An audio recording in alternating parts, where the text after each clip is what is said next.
Hello, my beautiful souls. Welcome to the weekly reading for Pisces, Sun, Rising, Moon for the week of February 9th, 2025. Keep in mind this reading is for the collective of Pisces.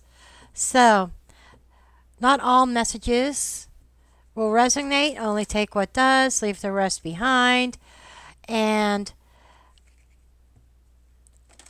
check out your other placements for the bigger picture of your week ahead. Switch roles where it applies, especially for the cross watchers. Okay, now let's talk about some things going on in the stars for you this week, Pisces. First of all, your ruler of Neptune is still in your sign, which means your intuition is heightened. Your dreams may be more vivid. You may be feeling things very deeply. But it also means that you need to stay grounded and not get lost in illusions or wishful thinking. And we have Mars and Venus in the sign of Capricorn. And that's lighting up your 11th house of friendships, networks, and long-term goals. This is a great time to focus on who you surround yourself with and whether your connections are aligning with or align with where you are heading. I'm getting my words twisted up here. Sorry. I know it's like my brain says one thing and my mouth says something else, and one's trying to get ahead of the other. Anyhow, because I've got a lot going through this pea brain of mine. But anyhow, you may also feel driven to work towards some long-term dream. Mercury is in Aquarius, and it's sitting in your 12th house.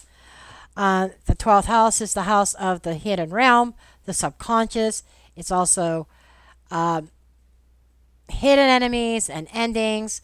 This could bring some kind of deep realizations, powerful intuitive downloads, or even communication from people from your past, because the 12th house also represents karma, and it represents things deeply rooted in the past. So you need to pay really close attention to your inner voice this week. Now, some things I wanted to bring up. I wanted to add the moon energy into your reading, Pisces, because it kind of really aligns with what's going on with you, with your intuitive instincts. Okay, at the start of the week, the moon is in Leo, so you may feel the push to step out of your comfort zone, be more expressive. By midweek, the moon reaches Virgo, which can bring a focus on details, health, and organization. A good time to sort things out mentally and emotionally. And the week wraps up with the moon in Libra, which emphasizes on relationships, balance, and decision making. This could be a good time when you're weighing out your options in a situation, trying to find that certain peace and harmony. So, okay, I guess we are going to go ahead and get the cards laid out. Then once I lay the cards out, then we'll go and do the deep dive into your reading. Okay, your oracle cards for this week. You've got love. You've got fire. And you have power. Great energy, great energy. But the other card that I cannot unsee, because I already saw it, and I was told to pull it, so you get a bonus card, Pisces, is the evil eye. Now, don't let that scare you. The evil eye is not what it sounds like. It's not somebody giving you the evil eye. That is society misinterpreting that card. The evil eye is about protection. Somebody has an eye out for you. And what it means is there's a spiritual protection that is watching and trying to protect you from evil. Now let's get into the tarot here. underneath the deck. Under the deck, these are your shadow cards. You got the Knight of Swords. You have Two of Wands, Five of Pentacles, and Four of Pentacles. This feels like almost like taking drastic action to prevent some sort of loss and trying to hold on to something here. But we'll take a deeper dive in a minute. Okay, the main spread, heart of the matter, is the High Priestess. I shit you not. Crossed by the Knight of Wands. Tapping into that intuition before you go jumping. Then the foundations. A lot of people, you're not the only sign that got the Queen of Pentacles in the foundation. Recent past leading into this week, Six of Wands. Now that could go a couple ways. Six of Wands can also be indicating either feeling happy, feeling victorious. It could also be a card of ego. That's the shadowy side of the Six of Wands. Let's keep going. Above you, on your mind, Seven of Pentacles in the reverse.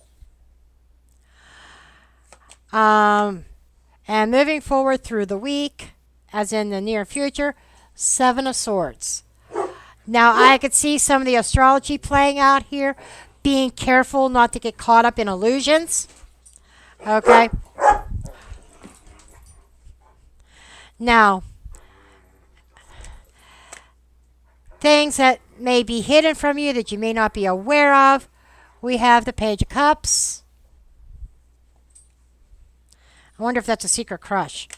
Environment is the Star. Your advice is the Empress in the reverse.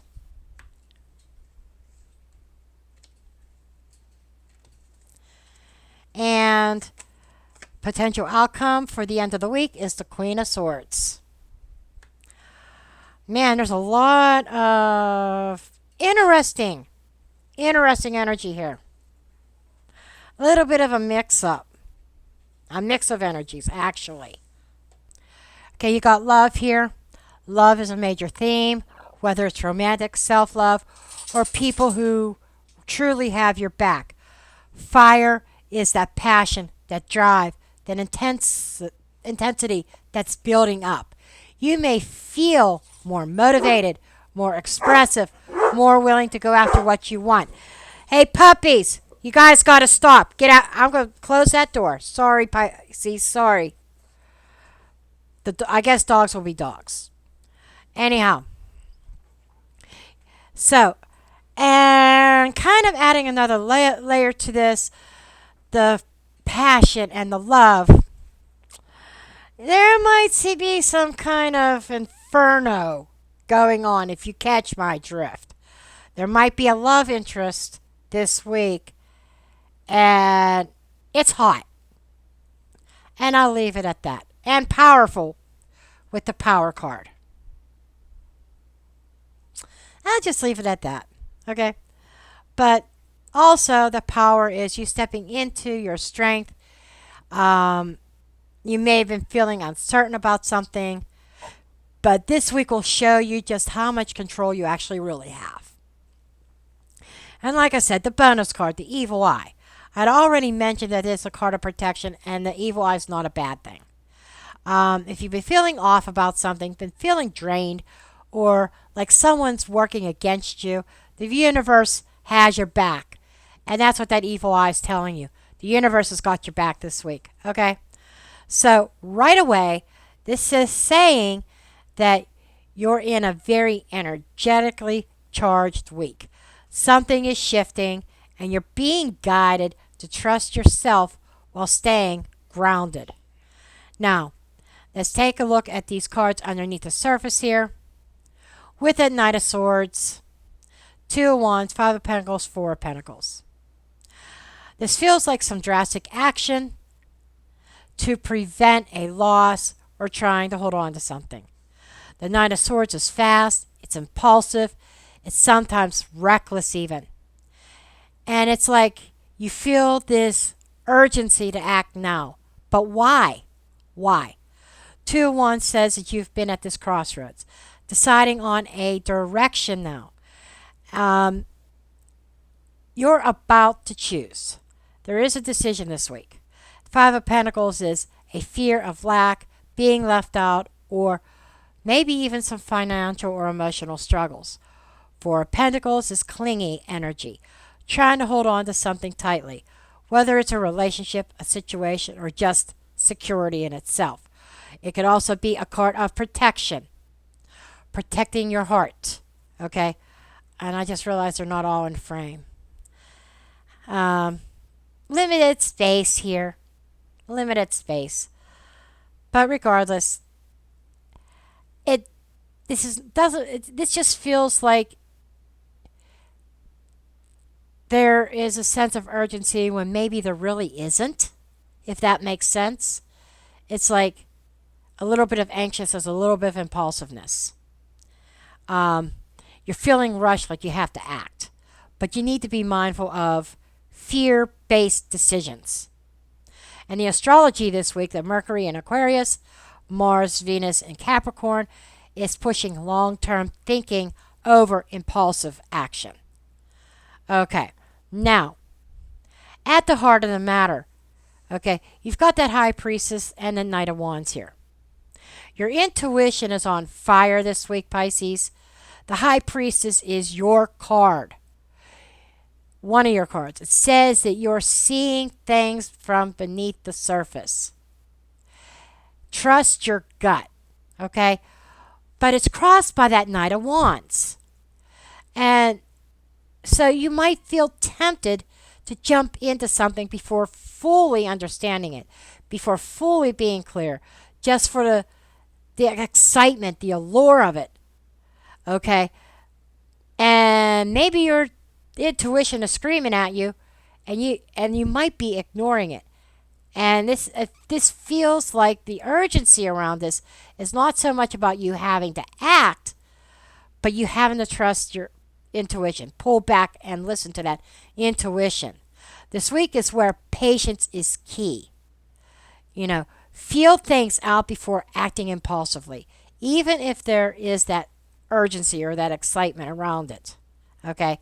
Now, the Queen of Pentacles here in the reverse she represents stability and security. And being in the reverse is the lack thereof. Okay? That the foundation of everything that is happening, and the reason why you're feeling that urge is maybe you have not been feeling secure. Whether it's about money or relationships or personal growth.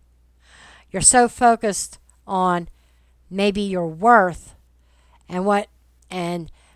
but you need to be focused on what's really supporting you. 6 of Wands here is a sense of accomplishment and recognizing it and being victorious over it.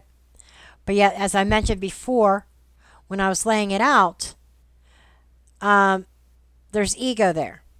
That maybe somebody around you has been acting a little full of themselves or on a high horse of some sort, and there was a situation where somebody's pride had got in the way. And Pisces, I'm calling you out. And I call you out in love. I'm calling out that your pride of wanting that success so badly is drowning out your intuition. I have to call you out on that because that feels very, very important here. And the 7 of Pentacles in the reverse, what's on your mind? Impatience is screaming here. You're thinking, things are not moving forward. Things aren't growing as fast as I want them to. It's that energy, I want it now. And it is stemming from not having or having being a lack of, not having that stability or feeling stable, not feeling. There's your sneeze. Almost, I think Aquarius, I didn't sneeze, but almost every single sign I had to sneeze. Of course, it comes out when I'm trying to do a reading, not in between readings. But anyhow, back to the point here. It's like you feel like you're putting in all kinds of effort, and you feel like you're watching paint dry. Okay, that you see no results from it. But you have to remember that Rome wasn't built in a day here. Okay, that this success, it's not, you should not be so focused on instant success, but more about the long-term success, the long-term stability. That's what's important here. Okay? And you need to trust the process. Coming up in the near future, be careful. Seven of Swords. This is energy playing out this week. This is most likely not happened yet, but you're running into it. Okay? You need to be mindful of deception. That could be from others, or that could even be that self-sabotaging. Like telling yourself, like your intuition saying is stop, and you're saying go, and you're overriding that intuition, and because you're ignoring that, instead of thinking decisions through thoroughly, you're sabotaging yourself. You already feel like something is off with that intuition. You know it's there, but you've been trying to ignore it. And going along with that Mercury in your 12th house, that is about those hidden things that are coming to the surface here. Secrecy, manipulation, or things just not adding up. Expect it to be exposed. And hopefully it's not exposed after the fact. That's why you're being pushed to hold on to your energy for right now. Okay? Hidden influences, Page of Cups. This could be a secret admirer, this could be a message of love, or even new emotions beginning that hasn't fully revealed itself yet. Could also be about that inner child healing. Something emotional from the past that's influencing your decisions now. Especially with that Queen of Pentacles in the reverse. That Queen of Pentacles could be not feeling loved as a child even. That could be more, not just the root, but really subconscious energy going along with this card. Not feeling that connection to a mother figure that you still need to work on and heal from. Okay, now, the environment, the star. This is beautiful energy. The star is hope, it's faith, it's divine timing. Even when things feel very uncertain, chaotic, you're being divinely guided. And that kind of reminds me of that evil eye over here. That you're protected and things are working out in your favor. You may not see it yet, but it's a trust in the divine, a trust in the process here. Okay. And your advice here with that Empress reversed, this is you needing to prioritize yourself. If you've been pouring too much energy into others, this is a reminder to nurture yourself first. Also, watch out for codependency type energy or overgiving. And codependency is screaming right now. If it could jump through my voice into the camera, it would, and be in your face saying, hey, it would be yelling at you right now. Because there is definitely some kind of tendency of codependency here. I'm sorry, I got to call a spade a spade. So, then we get to the Queen of Swords here. for the end of the week. By the end of the week, you're stepping into your mental clarity and cutting through all that background noise. And let me tell you, looking at the spread, there's a hell of a lot of fucking background noise. Sorry for my French, but not sorry. The Queen of Swords sees things very clearly and logically without emotional fog. And it almost feels like that's where you're headed. Crossing fingers for you, Pisces. I am rooting for you here. 'Cause I don't want to see you jump into something before you think it through and without trusting that intuition, before getting all the facts, okay? And the Queen of Swords, she is on a fact-finding mission. And if somebody's been hiding something from you, if somebody's been playing games, especially with the Seven of Swords here, you're getting that clarity. And you won't be afraid to speak your truth either. I see a Pisces that's getting pretty pissed off by the end of the week that somebody tried to play you for a fool. They tried to play you for a fool, but I think, fingers crossed, that things flow the way that they're supposed to. Your eyes are going to be wide open, honey, by week's end. So, anyhow, Pisces, that wraps up your reading for the week. If any of this resonates with you, please drop me a comment below. And on your way out, even if this doesn't resonate, please hit that thumbs up button. It really helps me out a lot. It will help my channel to grow. Since I had to start this channel from ground zero. Long story, not going to get into it. I already had a monetized channel that blew up, and I had to start from scratch. So I'm hoping. But anyhow, hit that thumbs up button. If you're new here, hit that subscribe button and the notification bell so that you don't miss one of your readings or one of the daily pick-a-cards. If you haven't checked those out, go check those out too. And share my videos out. Greatly appreciated. And until next time, I am leaving you and sending you much love and light.